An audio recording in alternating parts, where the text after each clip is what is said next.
안녕하세요. 오늘은 44번째 날입니다. 우리가 지금 근거리 통신 쪽을 하고 있고요. 저번 시간에 NFC에 대한 내용, 기본적인 내용들을 했었습니다. 그렇죠? NFC라고 하는 거를 하기 위해서는 기본적으로 태그에 대해서 간단하게 좀 이해를 할 필요가 있는데요.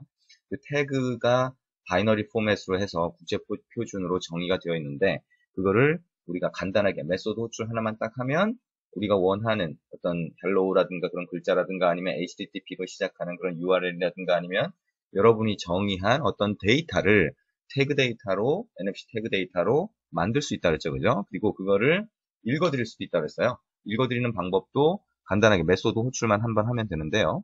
읽어드릴 때 내가 데이터를 읽어드려서 어떻게 처리할지에 따라 좀 틀리니까 읽어드리는 부분은 우리가 코딩을 조금 해야 될 수도 있습니다. 그죠? 코드를 좀 바꿔봐야 될 수도 있습니다. 자, 이번 시간에는 우리가 NFC 태그가 만약에 얘기했던 것처럼 주차 확인 같은 경우에 주차 기둥, 주차장의 주차 기둥에 NFC 태그가 붙어 있다라고 했을 때 그걸 우리가 스마트폰을 딱 갖다 대겠죠? 그러면 그 주차 위치에 해당하는 정보가 이 스마트폰으로 들어온다라고 했을 때 스마트폰의 앱을 그럼 어떻게 구성해야 태그 데이터를 읽을 수 있느냐라고 하는 거에 대해서 기본적으로 같이 하도록 하겠습니다. 그리고 이제 NFC에 관한 내용들을, 그런 내용들을 진행을 하고 나서요. 그 다음에 블루투스 쪽을 간단하게 할 겁니다. 블루투스는 아주 간단하게만 설명을 하게 될 겁니다. 여러분이 필요할 때 블루투스에 대한 기본적인 코드들을 그대로 갖다 쓰면 되거든요. 우리가 그 메시징 쪽에서 페이스북이나 트위터라든가 이런 거를 연동할 때는 기존에 만들어 놓은 것들 그대로 갖다 쓰면 된다고 그랬죠. 그죠? 그래서 붙이는 방법만 알면 사실상 그렇게 어렵지 않습니다. 블루투스도 비슷하다라고 얘기할 수가 있겠어요. 자, 그리고 그걸 한 다음에 간단하게 센서 부분에 대해서 또 할 겁니다. 오늘은 할 게 많네요. 네, 할 게 많긴 하지만 뒷부분은 간단하게만 이렇게 설명을 들으면 아, 이렇게 동작하는구나 라고 해서 여러분이 사용하는데 큰 어려움이 없을 거라고 생각이 됩니다. 자, NFC 쪽을 좀 보면요. 아까 얘기한 것처럼 태그 데이터가 있다라고 했을 때, 태그가 있다라고 했을 때, 거기에 스마트폰을 딱 갖다 대면 읽혀지는 방법, 그거에 대해서 먼저 살펴보도록 하겠습니다. 그 태그는 여러분이 두 개의 스마트폰이 있을 때, 하나의 스마트폰을 태그로 만들고, 태그 데이터처럼 인식되게 만들고, 그 다음에 다른 스마트폰이 리더기 역할을 하게 만들 수 있다 그랬죠. 그죠? 그래서 어떤 경우건 간에 우리가 태그 데이터가 있다라고 했을 때, 그걸 읽어드리는 리더기 역할을 하는 앱을 우리가 구성을 하고 싶은데, 자, NFC라고 하는 거는 블루투스나 아니면 뭐 와이파이처럼 어떤 서로 간에 페어링을 하거나 아니면 상대방하고 연결하는 과정이 없죠. 예, 그런 과정이 있다라고 하면 굉장히 불편할 겁니다. 그죠? 블루투스라고 하는 게 오히려 사람들이 자꾸 요즘에 와서는 조금씩 외면을 하는 이유가 블루투스라고 하는 게 서로 상대방의 단말을 찾아서 또 페어링하고 연결하는 과정들이 필요하다는 거예요. NFC라고 하는 게 결제에 많이 사용이 되는데 커피숍에서 내가 계산을 하려고 하는데 저 갑자기 그 계산대에 있는 기계하고 연결을 하라고 뜨면 누가 하겠어요, 그죠? 아, 이거 귀찮죠.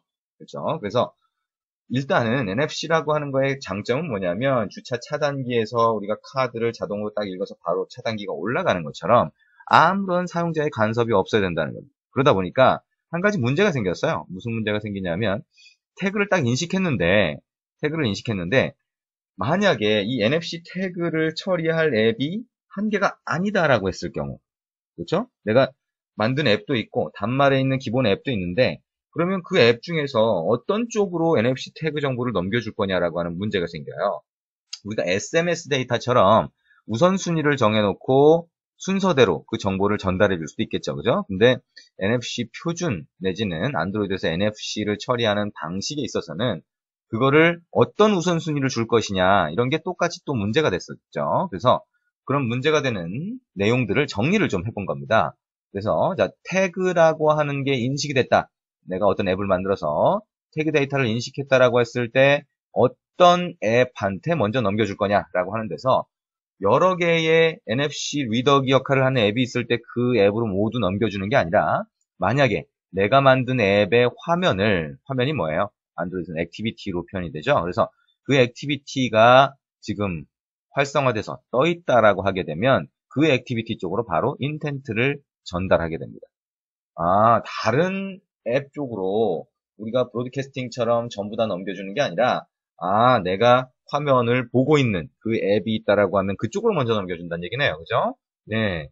그러니까 그렇게 그렇게 해야 결국에는 이 태그라고 하는 게 무작위로 막 사용되는 거를 막을 수가 있겠죠. 그래서 일단은 가장 우선순위가 있는 거는 뭐냐? 이제 액티비티가 떠 있는 거, 앱이 활성화되어 있는 쪽으로 인텐트가 전달이 된다. 두 번째, 만약 그렇지 않다라고 하면 어떤 앱도 지금 실행되어 있지 않아요. 그냥 홈 화면을 내가 그냥 보고 있는 거예요. 그러면 앱을 실행한 단계가, 액티비티를 실행한 단계가 아닌데, 그런 경우에는, 자, 브로드캐스팅 되는 것처럼 해서, 자, 브로드캐스팅 방법을 해서, NFC 태그 정보가 날아갈 수 있다는 거예요. 그래서, 여기 있는 것처럼, 액션 NDF discovered라고 하는 그런, 액션 정보가 등록된 앱 쪽으로 인텐트를 전달을 하게 된다는 겁니다. 그러면, 이 액션 정보를 가지고 있는 앱이 여러 개라면 선택하라고 뜨겠죠.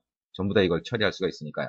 자, 그리고 이 NDF Discovered라고 하는 액션이 만약에 없다라고 하면 액션 Tech Discovered라고 하는 액션을 그 다음에 찾아요. 그래서 그쪽으로 전달을 해주게 됩니다.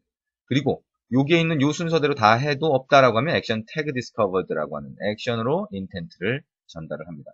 자, 이게 전부 다 브로드캐스팅이나 이런 방법으로 전달해 줄 수 있는 그런 인텐트들이겠죠. 어쨌든 가장 우선순위가 높은 거는 어쨌든 화면을 보고 있는 지금 상태, 자, 화면을 보고 있는 앱 쪽으로 먼저 전달을 해준다는 거죠. 그러면 우리가 만약에 주차 확인이라고 하는 그런 기둥에다가 주차 위치에 대한 태그 정보를 집어넣은 태그가 있다라고 했을 때 그걸 딱 내가 스마트폰으로 딱 읽었을 때 일일이 내 앱을 띄워놓고 그거를 읽는 경우 그렇게 많지가 않겠죠. 그죠? 그래서 그런 태그 정보가 인식이 되면 그 태그 정보를 일단 전달을 받아서 처리하는 이런 방법으로 일반적으로 하게 될 겁니다. 자, 어쨌든 그런 우선순위가 있다라고 하는 걸 좀 생각을 해보고요. 자, 그러면 일단 화면을 내가 띄웠어요. 자, NFC 태그를 처리할 수 있게 리더기 역할을 하는 앱을 만든 다음에 화면을 띄웠을 때 자, 이제부터는 NFC 태그를 내가 받아들일 겁니다. 라고 하게 되면 여기 있는 것처럼 enable이라고 하는 걸 호출을 합니다. 그래서 여기 있는 것처럼 foreground dispatch, enable foreground dispatch라고 하는 메소드를 호출하면 그때부터 NFC 태그 데이터를 전달을 받을 수가 있어요. 그리고 disable이라고 하는 걸 하면 그 다음부터는 안 받겠다는 얘기가 되겠죠. 자, 이거는 파라미터가 이런 정보가 들어가는데 그럼 코드를 한번 보면 알 수가 있을 겁니다. 자, 그리고 아까 우리가 봤던 거 아까 그 우선순위에 따라서 어떤 액션을 추가를 하느냐 그게 달라지죠. 그죠? 그래서 액션 정보를 보고서 우선순위를 결정을 하게 되는데 그 액션 정보가 여기 있는 것처럼 인텐트 필터에 추가가 되겠죠. 그래서 인텐트 필터에 이런 형태로 추가가 되는데 여기 있는 것처럼 안드로이드의 MIME 타입이라든가 안드로이드의 리소스라든가 이런 추가적인 정보를 더 넣게 돼 있어요. 그래서 이런 정보들을 더 넣어야 여기에 있는 액션 정보가 동작을 한다라고 생각을 할 수가 있습니다. 자, 대충 뭐 그런가 보다 일단 생각하고 넘어갈 수 있을 거예요. 자, 이번에 우리가 구성된 거를 한번 실행해 볼 샘플 NFC라고 하는 그 앱은 어떤 화면으로 구성되어 있냐면 지금 여기 보시는 것처럼 자, 여기 위에 버튼이 하나 있습니다. 그리고 자, NFC 태그를 스캔하세요 라고 하는 텍스트 뷰가 하나 띄워져 있을 거예요. 그래서 만약에 태그를 딱 읽어드리면 그러면 이 액티비티 쪽으로 바로 NFC 태그 정보를 받을 겁니다. 자, 그렇고요. 만약에 이 액티비티 쪽에서 바로 받는 게 아니라면 그죠?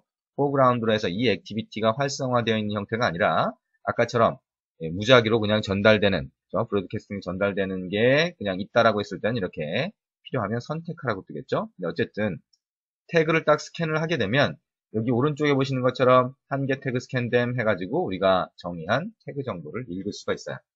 자, 그거를 얘기를 하는 거고요. 여기서 태그 브로드캐스팅이라고 하는 거는 우리가 여러분들이 일반적으로 이제 그 태그를 읽어드리려면 태그 데이터가 있어야 되는데 태그가 없잖아요. 그래서 다른 단말, 여러분이 NFC 기능이 되는 뭐 갤럭시 S2라든가 이런 두 개의 단말이 있으면 다른 단말 쪽에 태그 정보를 만들어 놓고 그거를 딱 갖다 댔을 때 읽을 수 있겠지만 만약에 그런 경우가 아니라면 가상의 태그를 하나 만들어주는 게 이 버튼을 눌렀을 때 동작하는 겁니다. 우리가 저번 시간에 태그를 직접 만들어보는 예제를 봤었죠. 그죠? 예, 그 방식으로 해서 만든 다음에 가상으로 브로드캐스팅을 합니다. 그러면 이 앱이 그 정보를 받을 수가 있겠죠. 그죠? 그래서 여러분이 갤럭시 S2나 이런 단말, NFC가 되는 단말이 있으면 그 단말을 가지고 하나의 단말만 가지고 테스트할 수 있게 샘플 프로젝트가 구성되어 있습니다.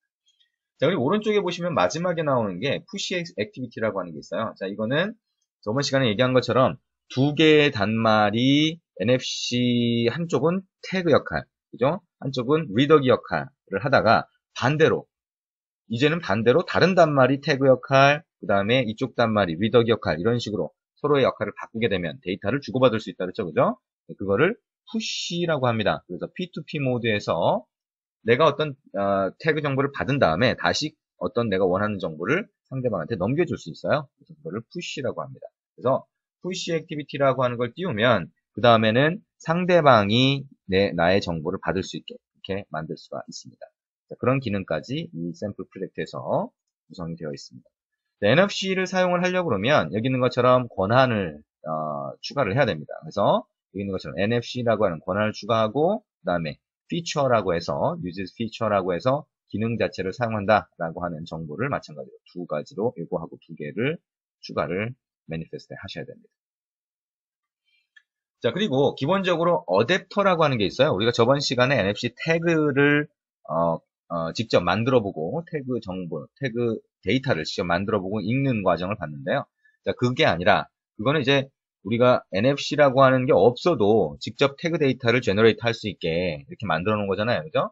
근데 우리가 직접 실제 이 칩이 동작해서 다른 NFC 태그 데이터를 읽어드리려면 이 칩 모듈 쪽을 그죠? NFC 관련된 칩셋이 이 단말기에 들어가 있겠죠? 그래서 그거를 컨트롤하는 어떤 역할을 하는 거를 사용을 해야 될 겁니다. 그래서 그게 NFC 어댑터라고 하는 걸로 제공이 돼요. 이게 이제 내부적으로는 시스템 서비스로 제공이 되겠죠. 그래서 여러분이 그 시스템 서비스를 get default adapter라고 하는 걸로 참조할 수 있게 이렇게 만들어 놨어요. 이게 시스템 서비스가 아니라 내부적으로는 시스템 서비스라고 하더라도 그거를 이런 식으로 약간 다른 메소드로 호출할 수 있게 만들어 놓는 경우가 가끔씩 있습니다. NFC도 그렇게 되어 있고요. 그럼 NFC 어댑터라고 하는 게 있고요. 이 어댑터를 이용해서 우리가 태그 데이터를 읽겠다, 안 읽겠다 이런 정보를 설정을 할 수가 있겠죠. 자, 그러면 실제 소스를 보면서 우리가 같이 이해를 해보도록 하겠습니다. 자, 샘플 NFC라고 하는 샘플 프로젝트가 되겠고요. 이 샘플 프로젝트를 아까 실행했을 때 아까 같은 그런 화면이 나온다고 했죠. 자, 이거는 실제 여러분이 실제 단말기에 올려서 한번 실행을 해봐야 됩니다. 그죠? 그리고 NFC가 되는 단말이어야 되다 보니까 되는 단말이 아닌 그런 그 예전 단말을 쓰고 계시다 그러면 그렇게 되는구나 정도만 일단 볼 수밖에 없겠죠. 자, 어쨌든 자, 메인 액티비티를 먼저 볼게요. 자, NFC Scan Foreground Activity라고 하는 게 메인 액티비티입니다. 그래서 이 메인 액티비티 쪽을 들어가서 보니까 on create를 먼저 봐야 되겠죠. 이게 이 액티비티가 처음에 메모리에 만들어질 때 호출되는 거니까요. 자, 그랬더니 여기 있는 것처럼 set content view라고 해서 XML 레이아웃이 scan.xml이 설정됐네요. 자, 그러면 scan.xml로 한번 가볼게요. scan.xml에 들어가 있는 정의된 정보들을 먼저 보도록 하겠습니다. 그러면 여기 있는 것처럼 아까 우리가 화면 실행했을 때 봤던 것처럼 위에 버튼이 하나 있고 그 밑에 텍스트 뷰가 하나 있겠죠. 그죠? 그래서 여기에다가 태그를 스캔하세요 라고 하는 게 처음에 보여질 거고요. 그 다음에 태그를 딱 스캔하면 스캔된 정보가 여기다 뿌려질 겁니다. 그죠? 그럼 이거는 아이디가 텍스트고 이거는 브로드캐스트 btn이라고 하는 그 아이디로 되어 있네요. 그러면 지금 처음에 실행했을 때의 화면이 이 NFC Scan Foreground Activity라고 하는 메인 액티비티에서 띄워주는구나를 확실하게 알 수가 있을 겁니다. 자, 그리고 이 화면이 설정되기 전에 여기 보니까 Get Default Adapter라고 해서 NFC 어댑터를 참조했죠, 그죠? 자, 이게 NFC 칩셋을 컨트롤하는 그런 모듈일 테니까, 그죠? 그런 매니저의 역할을 하는 걸 테니까 NFC 어댑터라고 하는 걸 먼저 참조를 했네요. 자, 그리고 자, 여기 있는 것처럼 처음에 텍스트 뷰를 참조해서 사용하기 전에 NFC를 활성화하세요. 그죠? 그 다음에 NFC 태그를 스캔하세요. 이런 걸 했어요. 근데 보니까 여기에 우리가 NFC 어댑터라고 하는 거를 참조했는데 만약에 이 어댑터 값이 널 값으로 넘어오는 경우가 있어요. 이 경우에는 우리가 저번 시간에 같이 봤던 것처럼 설정에 들어가면 NFC를 체크를 해줘야 NFC 기능을 사용할 수가 있거든요. 그래서 그걸 체크를 안 하면 이것처럼 NFC 어댑터가 널로 떨어집니다. 또는 NFC 기능을 사용할 수 없는 단말이라고 하면 그러면 이게 널 값으로 떨어지겠죠. 그죠? 그래서 사용하기 전에 NFC를 활성화하세요라고 하는 거를 텍스트에 보여주는 겁니다. 그리고 널 값이 아니면 이제 쓸 수 있는 거니까 NFC 태그를 스캔하세요라고 메시지를 보여주는 겁니다. 자, 그러면 가상으로 이제 브로드캐스팅 하는 버튼을 누르게 되겠죠. 그죠? 그러면 우리가 뭐 이걸 안 누르고 여러분이 아까 얘기한 것처럼 NFC 태그라든가 아니면 다른 스마트폰 단말을 태그 형태로 만든 다음에 그거를 갖다 대면 읽을 수가 있어요. 그러면 이 버튼을 굳이 누르지 않아도 됩니다. 근데 이 버튼을 눌렀을 때는 가상으로 만들어지게 된다. 그렇죠? 자, 가상으로 만들어주는 걸 보니까 헬로우 안드로이드라고 하는 텍스트를 어떻게 써요? create tag message라고 하는 메소드를 호출해서 만들어줬네요. 자, 이거 우리가 저번 시간에 봤던 겁니다. 그죠? 태그 데이터를 바이너리로 만들어주는 거죠. 직접. 그러면 NDF message라고 하는 객체로 만들어진다. 저번 시간에 같이 봤던 내용입니다. 자, 그래서 그렇게 만들어지면 태그가 만들어지면 어떻게 했어요? 여기 보니까 스타트 액티비티를 했는데 어떻게 했냐면 여기 있는 것처럼 NFC 어댑터 안에 정의된 액션 정보 중에 태그 디스커버드라고 하는 요 액션을 이용해서 인텐트를 만들었죠. 그죠? 그리고 NFC 어댑터에 extra NDF messages라고 해서 거기에다가 뭘 넣었어요? NDF message. 뭐예요? NFC 태그라고 하는 게 표준으로 정해져 있는데 걔가 여러 개의 NDF 메시지를 포함하고 있다고 하니까 결국에는 이게 우리가 NFC 태그를 읽었을 때 전달되는 정보가 되겠네요. 그죠? 그래서 여기에 들어가 있는 것처럼 이렇게 이 액션 정보를 이용해서 요 NFC 태그 데이터가 전달되는 이 방식이 실제로 여러분이 NFC 태그를 읽었을 때 전달되는 그 정보와 동일하다라고 생각을 하면 될 겁니다. 어쨌든 뭐 실제 단말에서 여러분이 한번 갖다 대면 훨씬 더 쉽게 이해가 될 거예요. 근데 어쨌든 내부적으로 이런 정보가 전달이 되는데 그거를 가상으로 이런 데이터를 만들어서 이렇게 정보 전달을 한다라고 이해를 하면 될 것 같습니다. 자, 그리고 여기 보니까 아까 우리가 봤던 것처럼 그 NFC 어댑터라고 하는 게 있으면 어떻게 돼요? 여기 있는 것처럼 enable foreground dispatch라고 하는 메소드를 호출해야 그때부터 NFC 태그 데이터를 받을 수 있다 그랬잖아요. 그죠? 그래서 보면 이 화면이 이 액티비티가 화면에 보여지기 전에 on resume 호출될 때 그때 어댑터에다가 enable foreground dispatch 메소드를 호출했어요.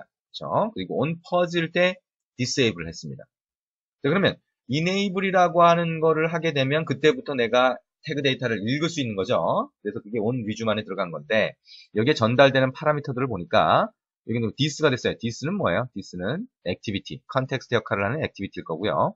그 다음에 보니까 pending intent 이제 조금 익숙하죠, 그죠?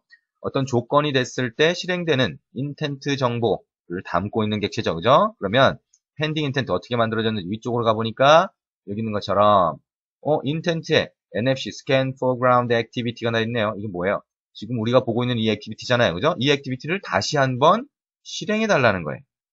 그렇죠? 어떻게? 싱글 탑은 뭐죠? 액티비티를 띄울 때 줄 수 있는 플래그인데 만약에 메모리에 이미 이 메인 액티비티 또는 액티비티가 만들어져 있다라고 하면 그 액티비티를 그냥 재사용하는 거죠.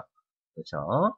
근데 어쨌든 이 NFC Scan Foreground Activity라는 메인 액티비티를 띄워주라는 거예요. 그거를 pending intent에 담고 있습니다. 그죠? 그러면 어떤 조건이 됐을 때 아마도 여기에서는 NFC 태그 데이터가 읽혀졌을 때겠죠. 그죠? 읽혀지면 그러면 NFC Scan Foreground Activity라는 메인 액티비티를 띄워줘라 라고 하는 거를 여기서 설정을 해주고 있는 겁니다.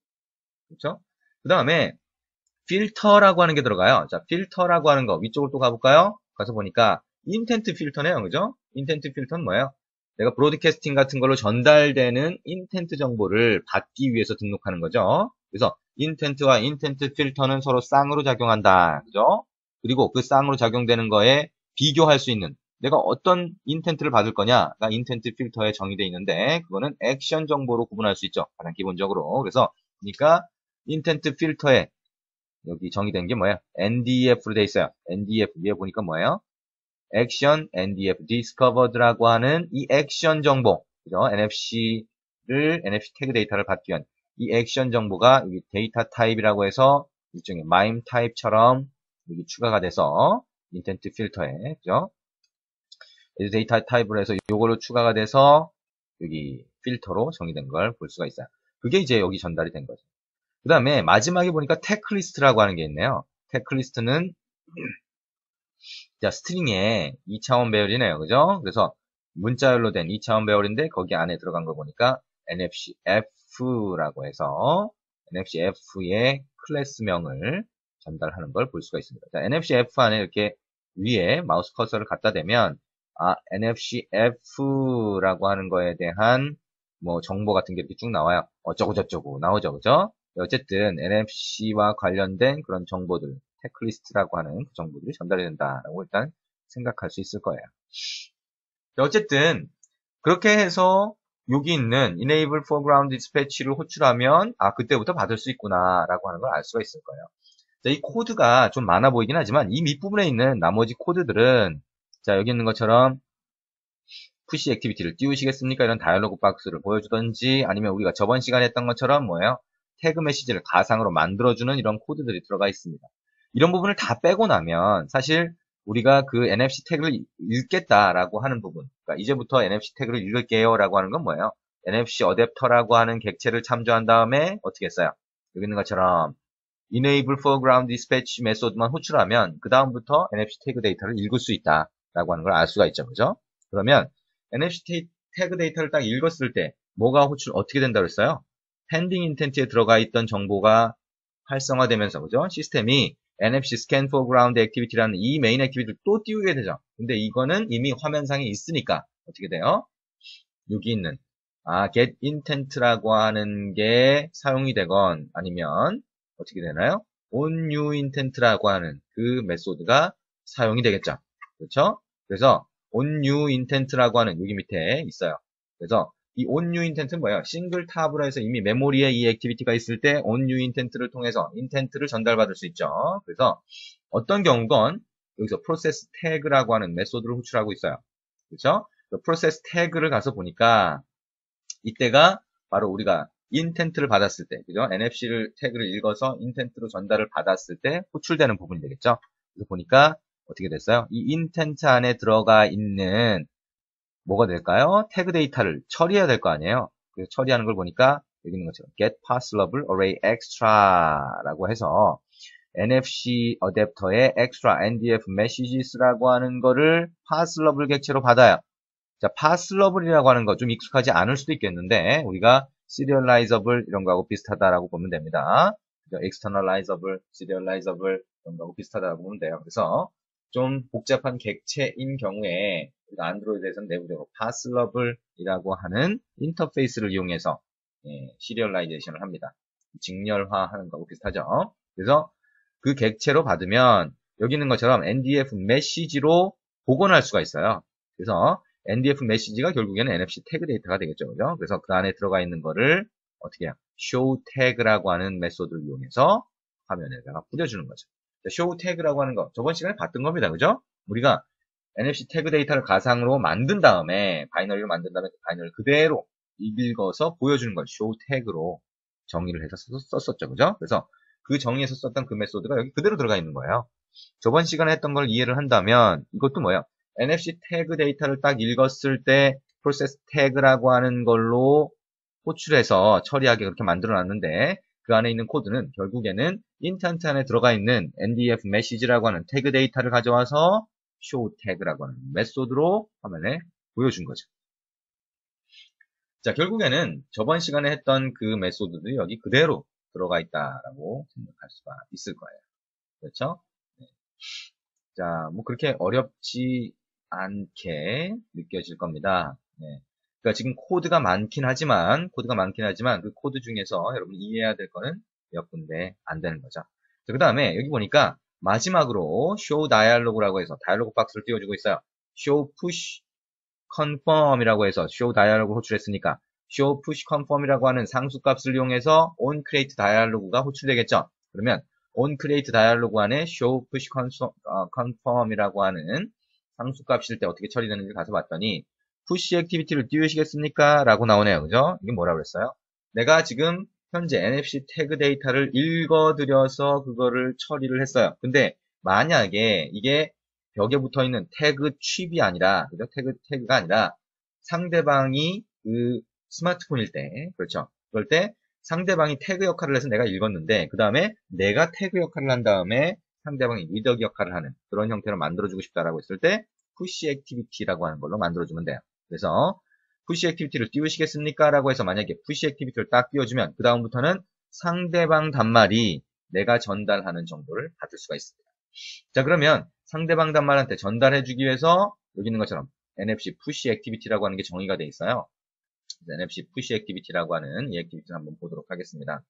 그래서 가서 봤더니 얘가 어떻게 되어 있냐면 자, 여기 있는 것처럼 NDF 메시지라고 해서 어떻게 됐어요? 우리가 샘플 데이터를 하나 만들었습니다. 얘도 또 가상의 태그 데이터를 만들었네요. 그죠? 예, 코드상에서. 그 코드상에서 만들었어요. 그러면 소스 메시지가 뭐가 적용되어 있어요? hello push라고 해서 글자를 하나 만들었습니다. 그걸로 태그 데이터를 만든 거죠. 그래서 그 태그 데이터를 어떻게 했냐면 on resume 코드 안에 보니까 어댑터에다 대고 enable foreground 어떻게 됐어요? 디스패치가 아니라 이번에는 ndf push를 호출했네요. 그렇죠? 자, on resume하고 on pause에서 enable, disable 하는 건 똑같아요. 근데 enable 할 때, on resume에서 enable 할 때 foreground, dispatch가 아니라 push라고 하는 걸 호출하니까 그 다음부터는 상대방 단말이 여기서 이 액티비티를 띄워준 이 스마트폰을 태그로 인식해서 받아서 처리를 할 수가 있는 거예요. 자, 이렇게 해서 우리가 아까 봤던 그 화면들이 실행이 되는 거예요. 그래서 여기서 보신 자, 이런 화면이 처음에 뜨게 될 거고요. 자, 그래서 태그 브로드캐스팅이라고 하는 버튼을 누르거나 아니면 다른 스마트폰을 태그로 만든 다음에 갖다 대면 그러면 이런 형태로 해서 예를 들면 뜨게 될 거고요. 그 다음에 샘플 NFC를 누르면 내가 한 개 태그 스캔댐 해가지고 태그 데이터를 읽어드릴 수 있을 거예요. 그 다음에 푸시 액티비티를 띄우시겠습니까? 얘를 누르면 얘가 태그 형태가 되기 때문에 상대방 스마트폰에서 다시 또 이 태그 정보를 읽을 수가 있습니다. 자, 여러분이 실제 그 NFC 기능이 들어가 있는 단말 두 개를 가지고 한번 테스트를 해보면 재밌을 거예요. 예, 실제 그냥 갖다 대기만 하면 얘가 갑자기 반응을 합니다. 예, 내가 어떤 처리를 해주지 않아도 갖다 대기만 하면 연결이라든가 이런 과정 없이 해준다라고 하는 게 굉장히 편리하게 느껴질 겁니다. 자, 이걸 이용해서 저번 시간에 얘기했던 것처럼 주차 확인, 주차 기둥에다가 태그를 붙여놓고 주차 확인을 하는 거라든가 아니면 결제라든가 이런 다양한 기능들을 만들 수 있고요. 여러분이 직접 앱을 만들 때는 그 앱에 이렇게 NFC 기능을 이용해서 어디 뭐 NFC 태그가 있다라고 볼 수도 있겠죠. 아니면 상대방 단말을 NFC 태그처럼 인식하게 해서 어떤 유용한 기능을 잘 고민해보면, 잘 기획을 해보면 생각을 할 수 있을 겁니다. 그래서 그런 것들을 만들어 보면 될 거고요. 이 챕터의 이 장의 마지막 부분에 보면 계속 제가 예를 들어서 말씀드리는 그 주차 확인, 주차 기둥에다가 이렇게 태그를 붙여놓고 그 주차 위치를 확인하는 그거를 안드로이드 미션으로 만들어 보라고 되어 있을 겁니다. 그래서 직접 한번 만들어 보시고요. 사이트에 올라가 있는 안드로이드 타운 사이트에 올라가 있는 그 소스를 참조해서 내가 잘 만들었나 이런 것들을 한번 확인해 보시면 도움이 많이 될 것 같습니다. 자, 이렇게 해서 NFC 태그를 사용하는 방법, NFC 태그를 읽어드리는 방법, 그 다음에 이거를 다시 P2P 모드에서 상대방한테 태그 정보를 전달해주는 방법에 대해서 같이 알아봤습니다. 자, 여기서 이제 마지막에 봤던 그 푸시 액티비티라고 하는 이 P2P 모드 같은 경우에는 NFC 사용 설정, 환경 설정에서 P2P 모드를 체크를 해줘야 된다라고 하는 거 꼭 기억을 하시기 바랍니다. 자, 어쨌든 이제 우리가 여기까지 했고요. 자, 이제 블루투스 쪽을 잠깐 보도록 하겠습니다. 자, 블루투스라고 하는 거 어느 부분에 있나요? 자, 여기까지 했고, 자, 이제 블루투스 쪽 잠깐 볼게요. 자, 블루투스라고 하는 거는 여러분이 샘플 프로젝트 중에 그 블루투스 중에서 블루투스 챗이라고 하는 샘플 프로젝트가 안드로이드 API가 SDK를 설치하면 거기에 샘플스라고 하는 거 밑에 들어가 있어요. 그래서 다양한 샘플 중에 하나로 제공이 되는데요. 그 블루투스 챗이라고 하는 거를 실제 여러분이 실행을 해서 한번 그 어떻게 동작하는지를 보면 두 개의 단말이 있으면 그게 블루투스로 연결이 되고요. 그 다음에 간단하게 메시지를 주고받을 수 있는 거예요. 서버 없이 두 개의 단말이 이제 그 블루투스로 연결해서 주고받는 거죠. 그런 예제입니다. 그래서 여러분이 블루투스를 여러분이 만드는 앱에다가 집어넣고 싶다. 그 기능을 연동하고 싶다라고 하게 되면 그 제공되는 샘플 소스 그대로 갖다 쓰시면 됩니다. 갖다 그대로 붙이면 돼요.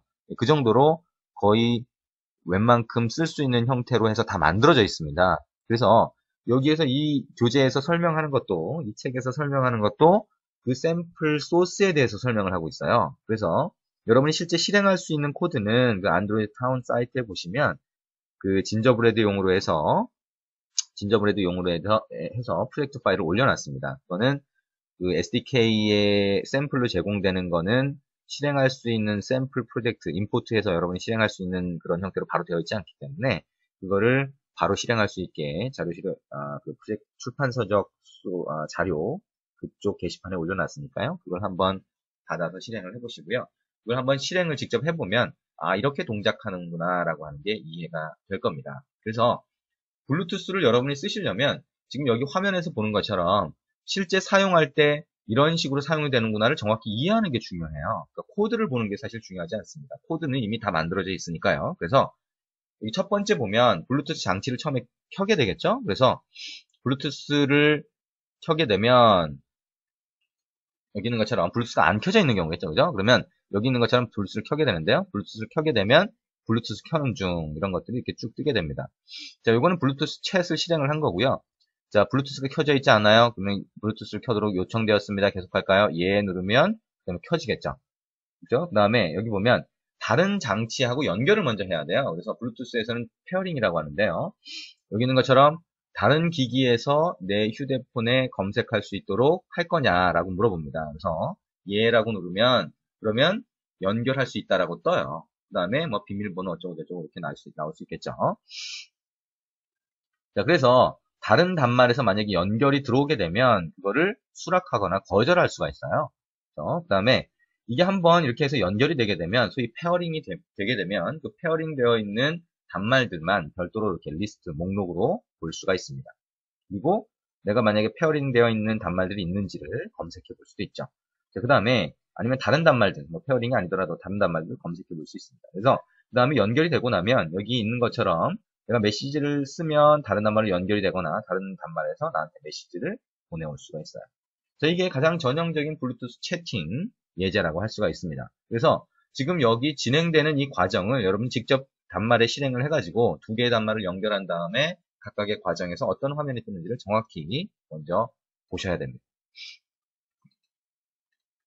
자, 그래서 그 과정을 보고 나면 자, 이런 순서로 되어 있을 거예요. 블루투스 켜기, 검색하기, 그 다음에 페어링하기, 연결하기, 데이터 주고받기 이렇게 되어 있을 겁니다. 그래서 이런 과정들을 정확히 이해하고 화면을 다 봤다라고 하게 되면 소스를 이제 보실 수 있을 텐데요. 그 소스를 보면 자, 블루투스라고 하는 거 사용하는 방법이 그렇게 어렵지 않습니다. 자, 블루투스라고 하는 건 데이터를 주고받기 위해서 소켓을 사용해요. 이거 네트워킹 쪽에서 소켓, 그 다음에 웹을 연결하기 위한 HTTP URL 커넥션 이런 것들을 봤는데요. 그것처럼 소켓을 사용합니다. 그래서 서버 소켓에 해당하는 게 여기서는 블루투스 서버 소켓이 된 거고요. 소켓에 해당하는 게 블루투스 소켓이 됐어요. 이 부분은 여러분이 네트워킹 쪽에서 소켓만 안다면, 소켓을 사용하는 방법만 안다면 똑같아요. 사용하는 방법이. 그러면 그 전에 블루투스로 연결하는 게 문제가 되는 거죠. 그죠? 그러면 여기 있는 것처럼 블루투스 어댑터라고 하는 게 단말에 들어가 있는 블루투스 관련된 칩셋을 제어하는 겁니다.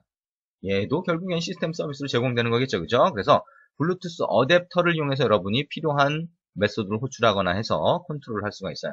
그리고 만약에 다른 디바이스를 찾아서 연결해야 되잖아요. 그죠? 페어링을 해야 됩니다. 그럴 때는 다른 디바이스 또는 어떤 블루투스를 나타내는 그런 정보들이 블루투스 디바이스라고 하는 그런 객체에 저장이 돼서 우리가 참조를 할 수가 있습니다. 자, 이런 대표적인 클래스들이 있다라고 생각을 하시면 될 것 같아요. 자, 그래서 우리가 소스를 한번 보면서 대충 어떻게 그 소스가 구성되어 있는지 한번 같이 보도록 하겠습니다. 자, 아까 얘기한 것처럼 블루투스 챗이라고 하는 게 있고요. 블루투스 챗 진저라고 하는 프로젝트를 하나 샘플로 만들어 놨습니다. 직접 여러분이 실행해 볼 수 있게 하는 거지만 이거는 안드로이드 SDK에 있는 그 샘플 소스 그대로라고 보시면 될 것 같아요. 자, 그러면 블루투스 챗이라고 하는 자, 요게 메인인 것 같은 느낌이 들죠? 자, 매니페스트로 처음에 가보면 됩니다. 자, 남들이 만들어 놓은 소스가 있을 때 소스를 해석하는 것도 중요할 거예요. 그래서 지금 여기서 따라가는 과정도 한번 같이 보시면 좋을 것 같습니다. 자, 애플리케이션이 있고요. 거기에 액티비티가 있는데 메인 런처라고 되어 있는 인턴트 필터 정보를 담고 있으니까 얘가 메인 액티비티가 되네요. 그죠? 보니까 뭘로 되어 있어요? 블루투스 챗이라고 되어 있습니다. 아하, 그럼 블루투스 챗이 메인 액티비티가 되네요. 그쪽으로 가볼까요? 자, 그쪽으로 가서 보니까 메인 액티비티니까 이쪽에서 좀 쉽게 이해하려면 on create를 먼저 봐야 되겠죠. 그죠? 그럼 on create 로그로 on create 호출됐다라고 찍었죠? 그 다음에 main.xml이 화면 구성을 하고 있네요. 오케이, 레이아웃 밑에 main.xml로 가보니까 어떻게 되어 있어요? XML 파일이 이렇게 되어 있습니다. 쭉 밑으로 내려보니까 리스트 뷰가 하나 있네요. 메뉴에. 그렇죠? 자, 리스트 뷰가 하나 있고 여기에는 어떤 리스트 정보가 뿌려질 것 같아요. 그 다음에 에디트 버튼. 아, 그러면 우리가 채팅을 할 때 위에 채팅할 때 우리가 보낸 정보나 받은 정보를 이 리스트 뷰에 뿌려주려고 하나 보네요. 그죠? 그리고 여기다가는 내가 보내고 싶은 글을 입력한 다음에 버튼 누르면 보내게 되겠죠. 그렇죠? 그래서 버튼은 아이디가 send로 되어 있고 입력하는 건 edit text out이라고 되어 있네요. 그리고 리스트 뷰는 in이라고 하는 게 리스트 뷰로 되어 있네요. 아, 그런 형태로 이해할 수 있겠네요. 자, 그러면 블루투스 챗이라고 하는 소스로 다시 돌아가 볼게요. 가서 보니까 우리가 블루투스를 쓰려면 블루투스 어댑터라고 하는 걸 참조해서 컨트롤해야 된다라고 했죠. 그랬더니 여기 보니까 우리가 NFC 어댑터 사용했던 것처럼 블루투스 어댑터에 get default 어댑터라고 하는 걸 호출하니까 블루투스 어댑터 객체를 참조할 수가 있네요. 그렇죠? 자, 그리고 블루투스가 제대로 활성화되어 있지 않거나 사용할 수 없으면 이게 널 값으로 떨어집니다. 똑같이. 그래서 그럴 때는 액티비티를 아예 실행을 안 하게 피니쉬를 해버렸어요. 그렇죠? 어쨌든 on create에서는 그냥 블루투스 어댑터 객체를 참조한 것밖에 없네요. 그죠? 자, 그리고 보니까 on start가 있네요. 아, on create에서 다 해주는 게 아니라 on start가 됐을 때 다른 기능을 또 호출을 했네요. 보니까 여기서 is enabled 뭐예요? 블루투스 어댑터에 is enabled라고 하는 메소드가 정의되어 있는데 이거는 뭐예요? 블루투스를 내가 사용할 수 없게 돼 있는 경우 그런 경우에 뭐예요? 아까처럼 블루투스 장치를 켜야 되겠죠. 그렇죠? 그래서 is enabled가 안 되어 있으면 블루투스 장치를 켜라고 하는 거는 여기 있는 것처럼 블루투스 어댑터에 상수가 하나 정의되어 있어요. 액션 리퀘스트 이네이블이라고 하는 상수가 정의되어 있는데 마우스 커서 갖다 대보니까 블루투스를 켜기 위한 상수라고 하는 것을 알 수가 있습니다. 그거를 인텐트로 만든 다음에 스타트 액티비티를 하면 어떻게 돼요? 얘가 블루투스 장치를 켜시겠습니까? 라고 하는 그 액티비티가 뜨게 되는 거예요. 아, 그러면 우리가 아까 화면에서 이걸 실행을 했을 때 처음에 장치가 켜져 있지 않으면 블루투스 장치를 켜시겠습니까? 라고 하는 거 그게 뜨는 게 이 부분이 되겠네요. 그렇죠? 예, 그러면 장치를 켜시겠습니까? 그런 단계가 지날 거고요. 만약에 장치가 켜졌어요. 자, 그러면 여기 있는 것처럼 얘가 이네이블이 되어 있다라고 하면 setup chat이라고 하는 메소드가 호출이 되네요. 그렇죠? 그리고 mchat 서비스라고 하는 게 널이 아닐 경우에요. 이건 또 뭘까요? 그렇죠? 자, 이건 또 뭘까요? 자, 블루투스 장치가 켜져 있는데 그 다음에 또 다시 조건 체크를 하죠. 자, mchat 서비스가 뭐지? 라고 한번 가볼 수가 있을 겁니다. 자, 그리고 이 mchat 서비스라고 하는 거 잘 봐야 될 텐데요. mchat 서비스 여기 있죠, 그죠? 그러니까 블루투스 챗 서비스예요. 블루투스 챗 서비스라고 하는 게 뭘까요?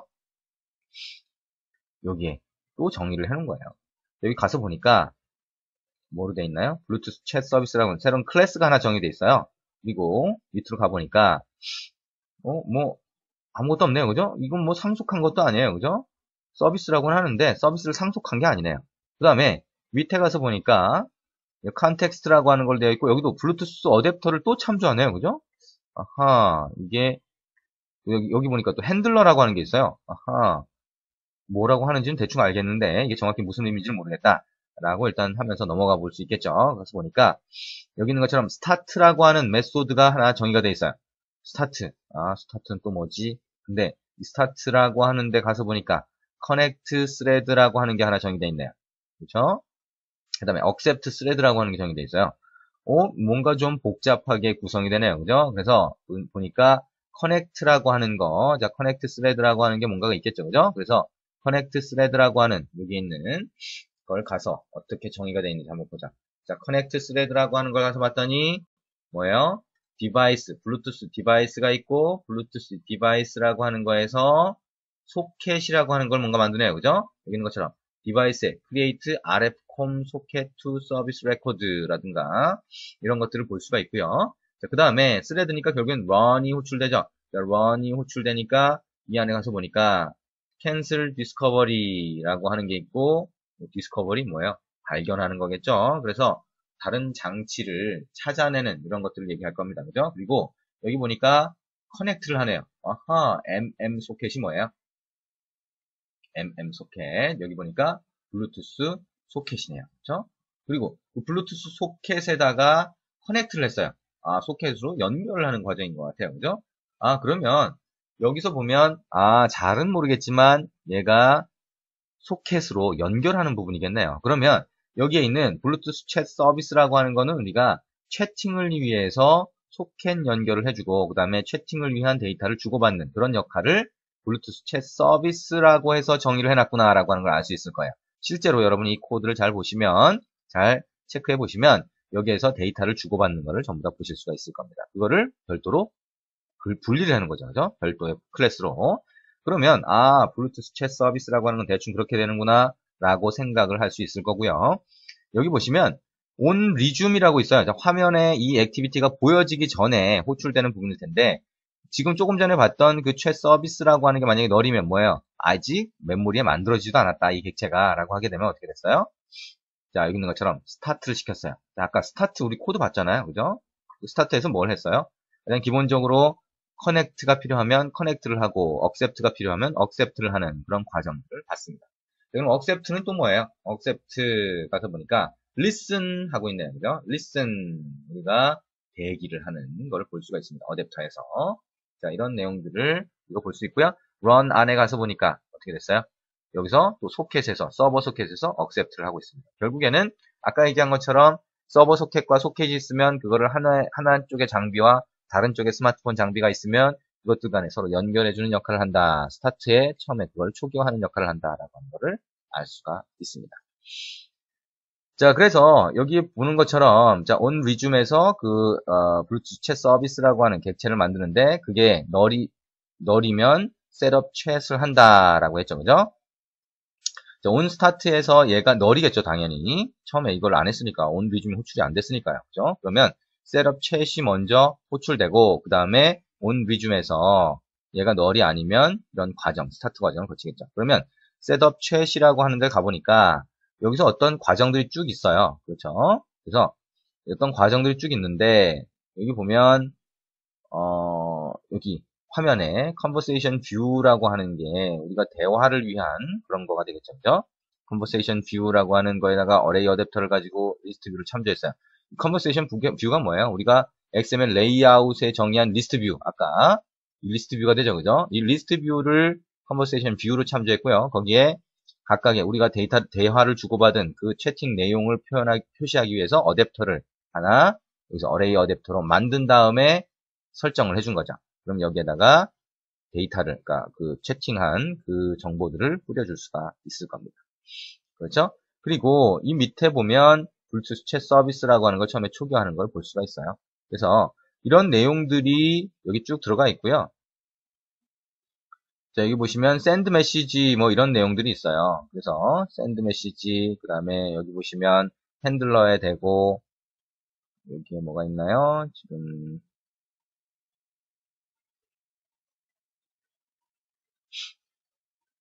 네, 여기 핸들러 안에서 핸들 메시지 뭐예요?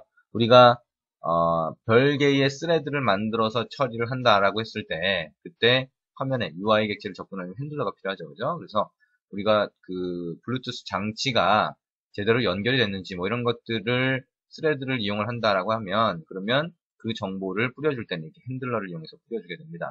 뭐 그런 내용들이 쭉 들어가 있어요.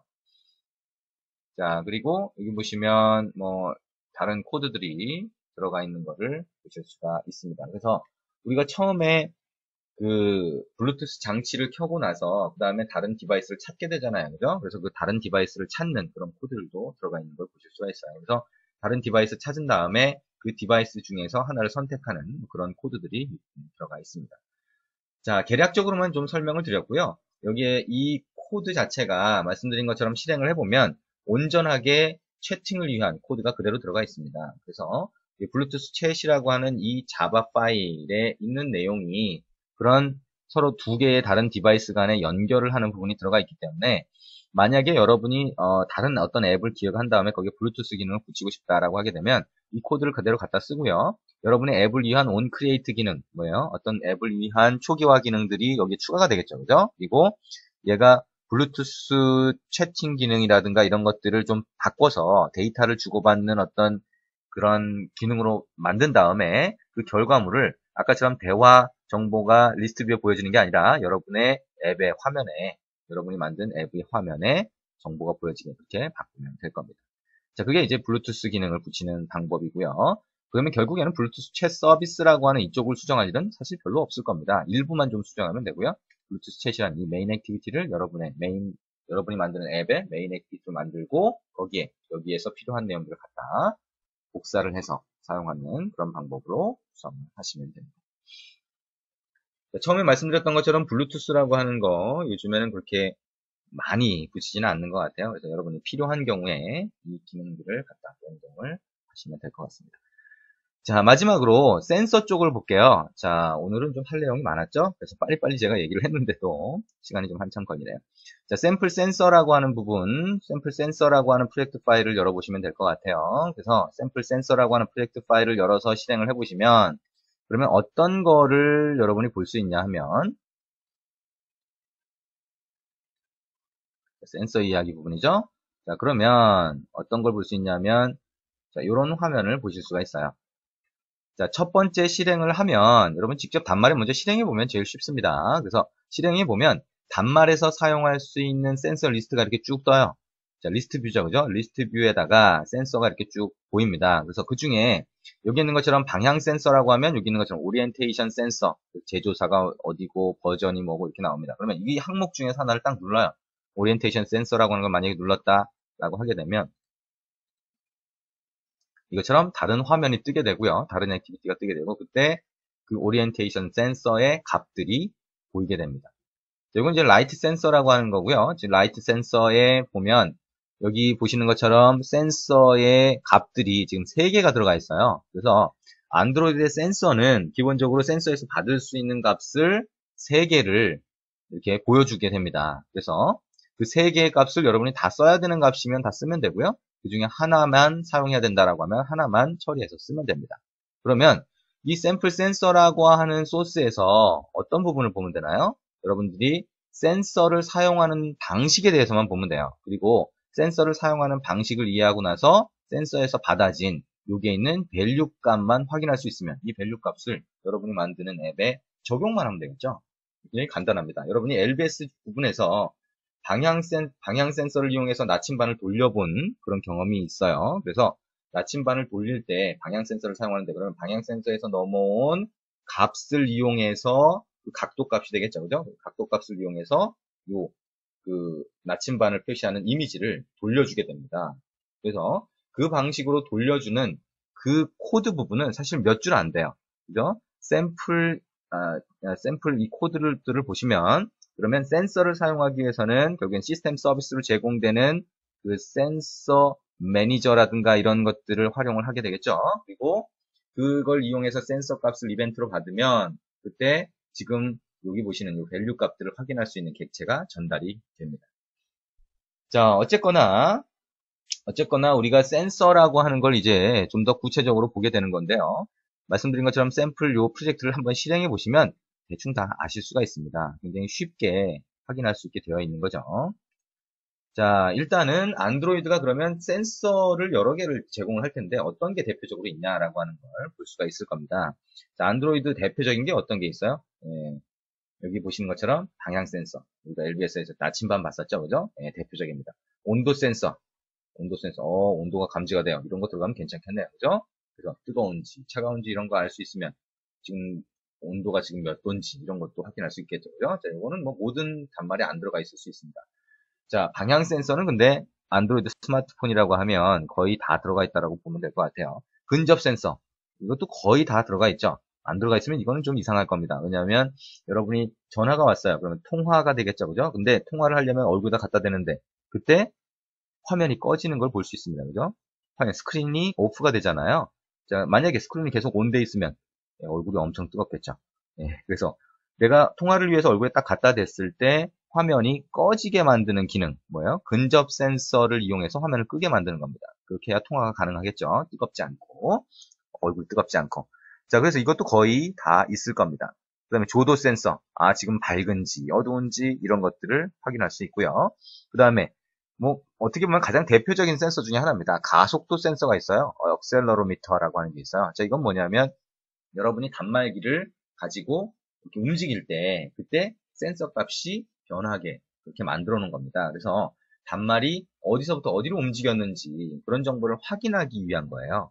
근데 이 가속도 센서라고 하는 걸 이용하면 여러분이 소위 광고 같은 데서 봤던 밀당 기능, 이렇게 카메라로 사진을 찍을 때 내가 이 단말기를 싹 눕히면 줌인이 되고 싹 들으면 줌아웃이 되고 이거 어떻게 되는 거예요? 단말기를 내가 어떻게 움직였는지에 따라서 센서 값을 이용해서 줌인 줌아웃이라고 하는 어떤 앱의 기능을 동작을 시킨 거죠. 자, 그것처럼 여러분이 센서를 이용해서 어떤 기능을 동작시키면 그러면 여러분이 만든 앱이 굉장히 좋아 보이겠죠, 그죠? 그렇게 구성할 수 있습니다. 근데 이 가속도 센서라고 하는 거는 상대적으로 조금 정확도가 떨어져요. 그래서 최근에는 이제 자이로스코프 센서라고 하는 걸 많이 장착해서 나오죠. 이거는 굉장히 정확합니다. 그래서 웬만하면 여러분들이 그 단말의 움직임은 자이로스코프 센서를 사용하는 게 좋다고 얘기할 수가 있습니다. 물론 모든 단말이 다 지원하는 게 아니니까요. 그건 확인을 해보시는 게 좋을 것 같아요. 어쨌든 억셀러로미터라고 하는 게 어떻게 동작하냐라고 하는 걸 좀 보면요. 여기 보시는 것처럼 X, Y, Z축이 있고 X, Y, Z축을 이용해서 이 센서, 이 단말이 어떤 식으로 이동을 하는지 이런 것들을 확인하는 게 가속도 센서입니다. 그리고 자이로스코프는 X, Y, Z축을 이용하는 게 아니라 일단 단말이 어디에 있던 간에 그게 움직인 이동 정보에 대해서 움직임 정보에 대해서 확인을 해주는 게 자이로스코프예요. 그래서 그거는 여러분 실제 이 샘플 프로젝트를 실행을 해보고 나서 센서의 값들이 어떻게 변하는지 한번 보시면 대충 이렇게 되는구나 아마 보실 수 있을 겁니다. 자, 그럼 이런 센서 값은 어떻게 쓰냐? 있는 것처럼 센서 매니저라고 하는 게 시스템 서비스 객체로 전달되니까 제공이 되니까 센서 매니저 객체를 참조한 다음에 내가 센서 값을 알고 싶어요. 어떻게 돼요? 달라고 하면 되겠죠, 그죠? 예, 달라고 요청하면 될 거예요. 그러면 그게 센서 이벤트로 전달이 됩니다. 자, 그러면 실제 코드상에서 어떻게 사용할 수 있는지를 한번 보도록 하겠습니다. 자, 소스로 한번 가서 볼게요. 자, 샘플 센서 액티비티라고 하는 데로 가보면 자, 이제 뭐 여러분들이 웬만큼 앞부분의 기본적인 코드를 알고 있으니까요. 쉽게 코드를 이해할 수 있을 겁니다. 메인 액티비티 가보니까 코드가 거의 없어요. 그렇죠? 코드가 거의 없어요. 뭐가 있나요? 자, 시스템 서비스를 제공돼요. get 시스템 서비스라고 하는 메소드가 사용이 되고 예, 상수가 센서 서비스라고 하는 상수가 있어요. 그래서 이걸 이용해서 get 시스템 서비스 메소드를 이용해서 센서 매니저 객체를 참조한다. 그렇죠? 그 다음에 여기 보니까 재밌는 게 하나 있죠. 그죠? 매니저 객체에 get sensor list라고 하는 메소드가 있어요. 그래서 이 메소드 get sensor list라고 하는 메소드를 호출하면 지금 단말에서 사용 가능한 센서의 모든 정보를 받을 수가 있습니다.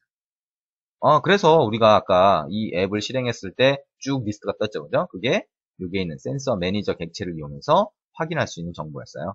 그러면 그 정보들을 어떻게 했냐면 리스트 뷰에 보여줘야 되니까 예, 센서 리스트 어댑터라고 하는 걸 만들어서 거기에다가 설정을 해준 거예요.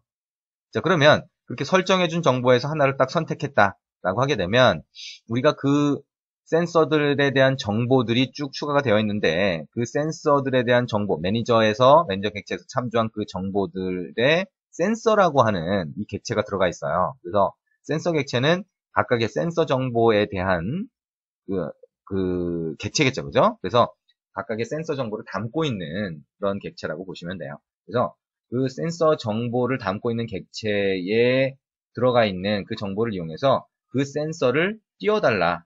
그죠? 그 센서에서부터 내가 정보를 받겠다라고 하는 걸 어떻게 해놨냐면 센서 데이터 액티비티라고 하는 액티비티로 정의해놨습니다. 자, 그러면 결국에는 우리가 원하는 건 뭐예요? 센서 데이터 액티비티가 아까 어떤 화면이죠? 우리가 화면 실행을 했을 때, 자, 이런 화면들이 실행이 됐었어요. 그죠? 근데 여기서 보는 이 화면, 하나의 그 센서를 선택했을 때 보이는 이 화면이 센서 데이터 액티비티라는 이 코드 화면이 될 겁니다. 그죠? 그래서 이게 결국에는 센서의 정보를 받기 위한 그 코드 부분이 되겠죠? 자, 그럼 onCreate 안에 들어가서 보니까 onCreate 안에서 센서 매니저 객체를 참조했어요. 똑같네요. 그죠? 아까 봤던 거하고. 그 다음에 거기에서 get sensor list 전체를 받았어요. 이건 뭐 필요가 없는 내용이겠죠. 그 다음에 아까 선택한 센서 정보를 여기서 받았어요. 그 다음에 어떻게 했어요? 여기 있는 것처럼 register listener를 호출했죠. 언제?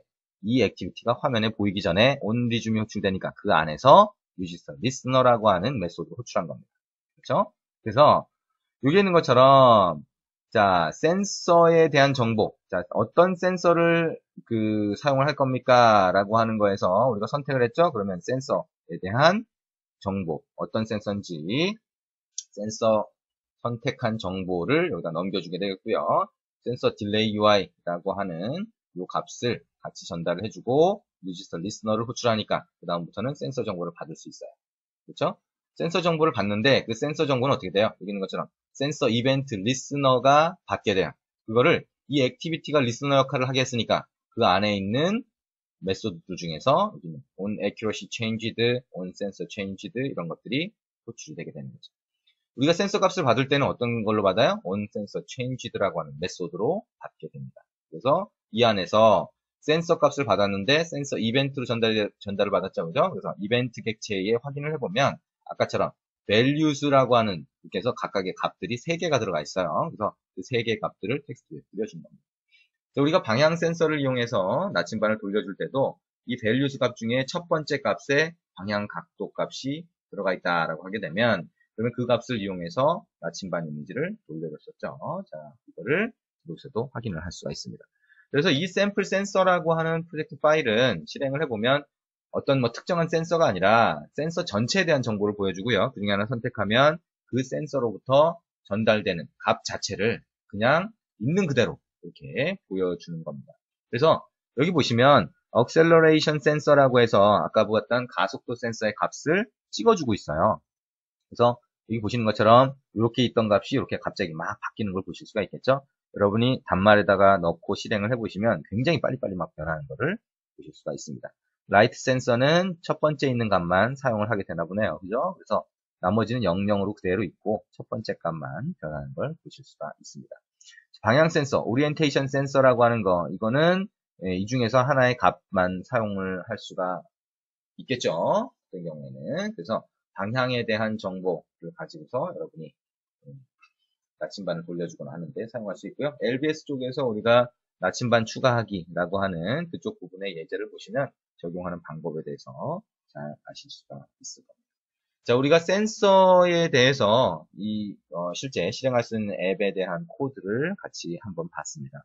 여러분이 뭐 사실 이 부분도 센서를 사용하는 것도 지금 어떤 센서든 동일한 방법으로 지금 보시는 이런 동일한 방법으로 값을 확인할 수 있기 때문에 센서가 어떤 게 있다. 자, 아까 제가 얘기한 것처럼 가속도 센서라고 하는 건 X, Y, Z 축을 사용을 하는데 G축을 사용을 하는데 어쨌든 그 각각의 값들이 실시간으로 계속 변한다. 그러면 그 값들에 대해서 해석할 수 있으면 우리가 여러분이 만드는 앱에다가 그런 기능을 갖다 붙일 수 있다. 자이로스코프 센서라든가 이런 것도 마찬가지다. 이런 정도만 알아두시고 나중에 필요한 센서 정보가 있으면 센서가 있으면 그러면 그 센서 정보를 아까 values에서 확인한 다음에 여러분의 앱의 기능으로 갖다 붙인다라고 하는 부분. 그런 내용만 정확하게 머릿속에 갖고 계시고요. 기억하고 계시고 필요할 때 각각의 센서에 대한 좀 더 구체적인 정보를 참조해서 여러분의 앱과 연동을 하면 될 것 같습니다. 자, 오늘 많은 내용을 했습니다. 자, NFC 관련된 내용 저번 시간에 했던 거에 이어서 뒷부분을 했고요. 그래서 NFC 태그를 읽는 방법과 다른 단말로 푸시하는 방법에 대해서 코드를 같이 봤습니다. 그리고 두 번째는 블루투스에 대한 거였는데요. 블루투스는 뭐 자세하게 설명하지는 않았습니다. 대략적으로만 설명을 했고요. 대략적으로 설명한 이유는 여러분이 나중에 블루투스를 연동할 필요가 있다라고 했을 때는 지금 오늘 들은 그 내용만 기억을 하고 있다가 나중에 블루투스 챗이라고 하는 그 SDK에 제공되는 샘플 프로젝트를 그대로 활용해서 붙일 수 있다라고 기억을 하시면 될 것 같다는 거고요. 마지막에 센서 부분을 봤습니다. 자, 이거는 센서를 사용하는 가장 기본적인 패턴에 대해서 같이 코드를 본 건데요. 어떤 센서든 간에 센서 매니저 객체를 참조해서 register listener라고 하는 거를 호출을 하면 우리가 리스너에서 정보를 받을 수 있는데 그때 센서 이벤트 객체를 전달받을 수 있다. 그러면 그 안에 들어가 있는 3개의 밸류 값을 찾아내면, 그죠? 그걸 참조하면 어떤 센서의 값이든 확인할 수 있으니까 여러분이 원하는 센서가 있으면 그 센서의 속성, 그죠? 센서의 특징, 그 센서의 값들이 어떻게 변하는지만 파악해서 여러분의 앱의 기능으로 갖다 통합을 시키면 된다. 이렇게 이해할 수 있을 겁니다. 자, 오늘 긴 시간 수고하셨고요. 이렇게 해서 우리가 그 근거리 통신과 센서 쪽의 내용들을 같이 봤습니다. 자, 오늘 수고하셨습니다.